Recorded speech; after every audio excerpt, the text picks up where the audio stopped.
नमस्कार दोस्तों, आप सभी का स्वागत है आपके अपने YouTube चैनल वैकेंसी गुरु में। दोस्तों, आज का एक मजेदार वीडियो जो कि आरसीआईटी के एग्जाम के लिए बहुत ही ज्यादा महत्वपूर्ण है। दोस्तों, ये पार्ट 1 वीडियो है, इसके बाद एक और वीडियो आएगा पार्ट 2। इनमें ऐसे महत्वपूर्ण प्रश्न मिलेंगे जिन्हें पढ़कर आप अपनी तैयारी को मजबूत करेंगे और एग्जाम में टॉप करेंगे। ये आप गारंटी से लिख लीजिए। इस वीडियो में जितने प्रश्न बताऊं, एक एक को याद कर लो, रट लो। एग्जाम में इसी से संबंधित महत्वपूर्ण प्रश्न मिलने वाले हैं। ठीक है। क्वेश्चन नंबर 1 क्या है? निम्न में से कौन सा मोबाइल ऑपरेटिंग सिस्टम नहीं है? यानी 4 ऑप्शंस में से कौन सा एक मोबाइल का ऑपरेटिंग सिस्टम नहीं है? Android, Google play store, Windows operating system या फिर एप्पल आईओएस। इसका जो सही जवाब है दोस्तों, वो है आपका गूगल प्ले स्टोर। ये एक ऑपरेटिंग सिस्टम नहीं है मोबाइल का या फिर किसी भी अन्य का, बाकी सभी ऑपरेटिंग सिस्टम के उदाहरण हैं। प्रश्न नंबर 2 है, एक माइक्रोसॉफ्ट एक्सेल सीट के सेल्स में कुछ नंबर स्टोर हैं। उन सेल्स की संख्या जिनमें 40 से अधिक नंबर हैं जानने के लिए कौन सा फंक्शन का प्रयोग करेंगे? आपको क्या करना है? ऐसे नंबर, ऐसे सेल्स को काउंट करना है, गिनना है जिनमें 40 से ज्यादा संख्या है। तो आप किसका यूज करेंगे? दोस्तों, वैसे तो हम काउंट करने के लिए, गिनने के लिए काउंट फंक्शन यूज करते हैं, पर यहाँ पर एक कंडीशन है कि 40 से ज्यादा अगर हो, ठीक है, 40 से अगर ज्यादा हो, अबव 40 हो, तो उसके लिए आप काउंट इफ लगाएंगे। मतलब एक कंडीशन यहाँ पर अगर लग गई तो उसके लिए काउंट इफ होता है। तो ऑप्शन डी सही जवाब होगा। प्रश्न नंबर 3 है, माइक्रोसॉफ्ट एक्सेल में नया चार्ट बनाने के लिए निम्न स्टेप होंगे। अगर आपको एक्सेल में एक चार्ट बनाना है तो कौन सा आप किस किस स्टेप का यूज करेंगे? मैं आपको बताना चाहूंगा। सबसे पहले एमएस एक्सेल में चार्ट बनाने के लिए हम डेटा को सिलेक्ट करेंगे। सिलेक्ट करने के बाद इंसर्ट टैब में जाएंगे और उसके बाद चार्ट को सिलेक्ट करेंगे। अर्थात ऑप्शन सी इसका बिल्कुल सही आंसर है। ऑप्शन सी सही है। चौथा देखिए, चौथा प्रश्न बताने से पहले आप एक कमेंट पर गौर कीजिए। दोस्तों, ये वो कमेंट्स हैं जो हमारे आरसीआईटी के विद्यार्थियों ने इस चैनल के लिए किए। इन्होंने यहाँ से पढ़कर परसेंटेज बनाई है। ठीक है। प्रश्न नंबर 4, मात्र एक स्लाइड का माइक्रोसॉफ्ट पावर पॉइंट में एनिमेशन चेक करने के लिए निम्न फीचर का प्रयोग करते हैं। मतलब आपको किसी एक स्लाइड का ही एनिमेशन चेक करना है कि इस स्लाइड में क्या क्या एनिमेशन लगा हुआ है, तो आप प्रीव्यू ऑप्शन पर क्लिक करेंगे, यानी उसका प्रीव्यू आप देखेंगे। प्रश्न नंबर 5, एक माइक्रोसॉफ्ट पावर पॉइंट स्लाइड में आवाज डालने के लिए आप क्या करेंगे? आवाज का मतलब है ऑडियो। एमएस पावर पॉइंट में यदि आपको ऑडियो इंसर्ट करना हो तो आप इंसर्ट टैब में जाएं, वहां से मीडिया ग्रुप में जाएं, देन ऑडियो के बाद साउंड फाइल को सिलेक्ट कर लें। अर्थात ऑप्शन सी इसका सही आंसर है। मतलब इंसर्ट में से आप ऑडियो, वीडियो, पिक्चर्स कुछ भी इंसर्ट कर सकते हैं। अगला देखो, छठा प्रश्न, आप अपने ई टिकट के आरक्षण की वर्तमान स्थिति कैसे जान सकते हो? यानी आपने एक ऑनलाइन टिकट बनाया, अब आप उसके आरक्षण की वर्तमान स्थिति जानना चाहते हैं, यानी उसका रिजर्वेशन की स्टेटस क्या है, तो आप किसके माध्यम से जानेंगे? ठीक है, आपके पास क्या होना चाहिए कि आप उसकी स्टेटस चेक कर सको, और इसका सही जवाब है दोस्तों पीएनआर। अगर आपके पास पीएनआर नंबर है तो आप उसकी जांच कर सकते हो। पीएनआर का पूरा नाम होता है पैसेंजर नेम रिकॉर्ड, यानी यात्री के नाम का रिकॉर्ड। 7वां प्रश्न है, इनमें से कौन सा एक अमान्य ईमेल एड्रेस है? बताइए। यानी एक ईमेल एड्रेस जो मान्य नहीं है, सॉरी अमान्य है, मान्य नहीं है, अमान्य ही होता है। और इसका सही जवाब है ऑप्शन ए, क्योंकि यहाँ पर इसमें .com, .in, .edu कुछ भी नहीं लिखा हुआ, तो ये गलत है। बाकी सब सही है, ये तीनों सही है, पहला ऑप्शन गलत है। अगला देखो, एमओओसी का या फिर एमओओसी किसका उदाहरण है? मित्रों, एमओओसी एक ऑनलाइन शिक्षा का उदाहरण है, यानी ऑनलाइन शिक्षा की वेबसाइट है जो कि उसमें एडेक्स का इस्तेमाल होता है। एडेक्स उसके एक पोर्टल का नाम है जहां से आप ऑनलाइन शिक्षा प्राप्त कर सकते हो। एमओओसी का पूरा नाम होता है मैसिव ओपन ऑनलाइन कोर्सेज। अगला देखो, छठा, सॉरी 9वां प्रश्न, एक क्लाइंट कंप्यूटर पर चलने वाला क्लाइंट एप्लीकेशन है जो वेब सर्वर से संपर्क करता है और सूचना के लिए अनुरोध भेजता है। यानी आपके कंप्यूटर में इंटरनेट चलाने के लिए कौन सी एप्लीकेशन, सॉफ्टवेयर, यानी ऐप को काम में लेते हो दोस्तों? एक ऐप जो आपके मोबाइल फोन में या कंप्यूटर में इंटरनेट चलाने के काम में आती है। मॉडेम, कीबोर्ड, वेब ब्राउजर या फिर इंटरनेट। और इसका सही जवाब है दोस्तों वेब ब्राउजर, जिसमें आता है क्रोम, फायरफॉक्स, सफारी आदि। 10वां प्रश्न देखो, जीमेल में कंपोज पर क्लिक करके आप क्या कर सकते हो? दोस्तों, कंपोज का हिंदी अर्थ होता है तैयार करना। कंपोज का हिंदी अर्थ क्या होता है? तैयार करना। तो कंपोज यानी नया ईमेल मैसेज आप तैयार कर सकते हो, अर्थात लिख सकते हो। तो ऑप्शन इसका बी सही जवाब है, आप एक ईमेल संदेश लिख सकते हो। 11वां है, निम्न में से कौन सा एक पॉइंटिंग उपकरण का सही उदाहरण है? यानी पॉइंटिंग डिवाइस कौन सा है? दोस्तों पॉइंटिंग डिवाइस किसे कहते हैं? ऐसा उपकरण जिसका यूज करके आप कंप्यूटर स्क्रीन के किसी भी कोने में आसानी से पहुंच सकते हो, उसे पॉइंटिंग डिवाइस कहते हैं। जिनमें आते हैं ट्रैक बॉल, टच पैड और माउस तीनों, है ना। Track ball, touch pad, mouse तीनों ही क्या है? पॉइंटिंग डिवाइस के एग्जाम्पल है। 12वां प्रश्न देखिए क्या है, निम्न में से कौन सा शब्द एमएस वर्ड से संबंधित नहीं है? यानी कि माइक्रोसॉफ्ट वर्ड से संबंधित कौन सा एक शब्द नहीं है? क्लिपआर्ट, हेडर फुटर, प्रेजेंटेशन या फिर बुकमार्क और हाइपरलिंक। और इसका सही जवाब है दोस्तों प्रेजेंटेशन, क्योंकि क्लिपआर्ट, हेडर फुटर और बुकमार्क और हाइपरलिंक ये तीनों तो क्या है? एमएस वर्ड से संबंधित है। 13वां देखो, इंटरनेट की गति को मापने के लिए इकाई के लिए सही विकल्प कौन सा है? यानी इंटरनेट की गति को किस में मापा जाता है? मित्रों इंटरनेट की गति को बीपीएस में मापा जाता है, जीबीपीएस में भी मापा जाता है, एमबीपीएस में भी मापा जाता है, केबीपीएस में भी मापा जाता है। तो सभी इसका सही जवाब है, उपरोक्त सभी, यानी 13वें में डी जवाब रहेगा। अगला देखो, निम्न में से किसकी भंडारण क्षमता सबसे अधिक है? यानी किसकी भंडारण क्षमता सबसे ज्यादा है? सबसे ज्यादा कैपेसिटी किसकी होती है स्टोरेज में? सीडीआर, सीडीआरडब्ल्यू, डीवीडी या ब्लू रे डिस्क? और इसका सही जवाब है दोस्तों ब्लू रे डिस्क। सबसे ज्यादा स्टोरेज कैपेसिटी यानी 500 जीबी तक डेटा इसमें स्टोर किया जा सकता है। ध्यान रखें, ब्लू रे डिस्क में 500 जीबी तक का डेटा आ जाता है। अगला प्रश्न है, निम्न में से कौन सा एप्लीकेशन प्रोग्राम आमतौर पर पीडीएफ फाइल को देखने के काम में आता है? अर्थात आपको पीडीएफ फाइल देखनी है तो कौन सा एप्लीकेशन काम में लोगे दोस्तों? एडोब रीडर का आप काम में लोगे। अगला प्रश्न देखो 16वां, आप कंप्यूटर से सोशल मीडिया का उपयोग खालिस्तान से कर सकते हो।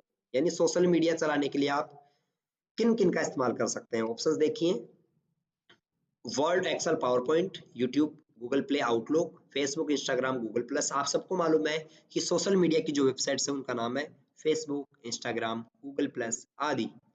17वां देखो, अधिकांश वेब ब्राउजर वेब पेज के यूआरएल को खालिस्तान पर प्रदर्शित करते हैं। यानी एक वेब ब्राउजर में वेबसाइट का एड्रेस जो दिखाई देता है ना यहाँ पर ऊपर, उस जगह को हम क्या कहते हैं? उसको हम एड्रेस बार कहते हैं। क्या कहते हैं मित्रों? Address bar. 17 में बी आंसर सही है। 18वां देखो, मैच करने वाला प्रश्न है, नीचे दी गई तालिका में मिलान करके बताओ कि सही क्या है। इनपुट डिवाइस कौन सा है इनमें से? दोस्तों इनपुट डिवाइस होता है ट्रैक बॉल, माइक्रोफोन और कीबोर्ड तीनों, यानी पहले में पी, यानी यहाँ पर मैं लिख दूं पहले में पी। दूसरा आउटपुट डिवाइस कौन सा है दोस्तों? आउटपुट डिवाइस है मॉनिटर, प्रिंटर और हेडफोन, यानी दूसरे में आर। और तीसरे में क्या है? स्टोरेज डिवाइस है हार्ड डिस्क, यानी तीसरे में क्यू, तीसरे में क्यू। तो देखो पहले में पी, दूसरे में आर और तीसरे में क्यू कहाँ पर है? पहले में पी, दूसरे में क्यू, तीसरे में आर। पहला गलत, ए गलत है, ए ये नहीं होगा, बी क्यू ये भी गलत है, तीसरा भी गलत, चौथा सही है पी आर क्यू, ठीक है ना। चौथा डी ऑप्शन सही है इसका। 19वां देखो, एक ऐसी विधि है जहां कई कार्य या प्रक्रियाएं सामान्य प्रोसेसिंग जैसे कि सीपीयू को साझा करती हैं। यानी कि जहां पर एक साथ एक से ज्यादा कार्य होते हैं, ठीक है, उसको क्या कहते हैं? और एक प्रोसेसिंग मोड जहां पर एक साथ कई सीपीयू का उपयोग करके प्रोग्राम को प्रोसेस किया जाता है। मतलब एक जगह वह प्रक्रिया क्या कहलाती है जहां पर एक से ज्यादा काम हो, एक से ज्यादा काम हो उसके कहते हैं मल्टीटास्किंग, मल्टीटास्किंग, ठीक है ना। और जहां पर एक से ज्यादा प्रक्रिया हो, प्रोसेस हो, उसको कहते हैं मल्टी प्रोसेसिंग, ठीक है। तो यहाँ पर सही जवाब हो जाएगा option B, multitasking and multi processing. अगला प्रश्न देखो 20वां, राजमेघ क्या है? यानी राजमेघ क्या है दोस्तों? राजमेघ, मेघ यानी बादल ना, बादल को अंग्रेजी में क्लाउड भी कहते हैं, तो राजस्थान का क्लाउड है, याद रखना, राजस्थान क्लाउड स्टोरेज। 21वां, एक प्रोग्राम है जो कंप्यूटर से जुड़े डिवाइस जैसे कि printer, scanner, CD ROM drive इत्यादि को चलाता है और नियंत्रित करता है। यानी कि ये जो चीजें हैं इनको डिवाइस कहते हैं, और डिवाइस को चलाने वाले को क्या कहते हैं दोस्तों? चलाने वाले को, जो चलाता है उसको ड्राइवर कहते हैं। तो डिवाइस को चलाने वाला कौन हुआ दोस्तों? Device driver. तो इसका सही जवाब ऑप्शन डी रहेगा। ओके, 22वां प्रश्न देखो, निम्नलिखित सेवाओं में से कौन सी सेवा का ई-मित्र वेब पोर्टल का उपयोग करके लाभ नहीं उठा सकते? यानी कि आप ई-मित्र वेब पोर्टल से कौन सी सेवा का लाभ नहीं ले सकते? आप बिजली का बिल का भुगतान कर सकते हो, बिल्कुल सही है। पानी का बिल भी भुगतान कर सकते हो, सही है। मूल निवास प्रमाण पत्र यानी बोनाफाइड बनवा सकते हो, ये भी सही है। पर मोबाइल के बीच फाइलें साझा नहीं कर सकते ई मित्र से, तो ऑप्शन डी सही जवाब रहेगा इसमें। अगला देखो 23वां, खालिस्तान का उपयोग दो या दो से अधिक मोबाइल उपकरणों के बीच फाइल को ट्रांसफर करने के लिए किया जाता है। आप दो मोबाइल्स के बीच फाइल ट्रांसफर करना चाहते हैं तो आप ब्लूटूथ का इस्तेमाल कर सकते हैं, और आप इन तीनों का इस्तेमाल नहीं कर सकते, अर्थात ऑप्शन ए इसका सही जवाब है। 24वां देखो, कॉम्बिनेशन कीज कौन से इनमें से बताना है। दोस्तों कॉम्बिनेशन कीज उन्हें कहते हैं जो दूसरे बटनों के साथ कॉम्बिनेशन मिलाकर कार्य करते हैं, अर्थात उनको अकेले दबाने पर कुछ नहीं होता, जैसे कंट्रोल। अगर आप कंट्रोल दबाओगे तो कुछ नहीं होगा, पर अगर कंट्रोल के साथ एस दबाओगे तो सेव होगा। इस वजह से इसको कॉम्बिनेशन यानी संयोजन की कहते हैं, और इसका सही जवाब है ऑप्शन बी। कोई प्रश्न आपको समझ में नहीं है तो पीछे जाइए, आप पीछे आप बैक कर लिया करो और पढ़ लिया करो, ठीक है ना। दोबारा से पढ़ लोगे, 2 बार में आराम समझ में आ जाएगा। एमएस वर्ड 2010 में जूम स्लाइडर का काम क्या है? जूम क्या काम में आता है दोस्तों? जूम करना।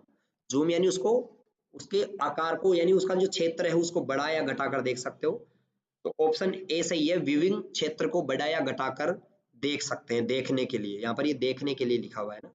अगला, एमएस एक्सेल 2010 में फ्रीज पैन कमांड क्या काम में आता है?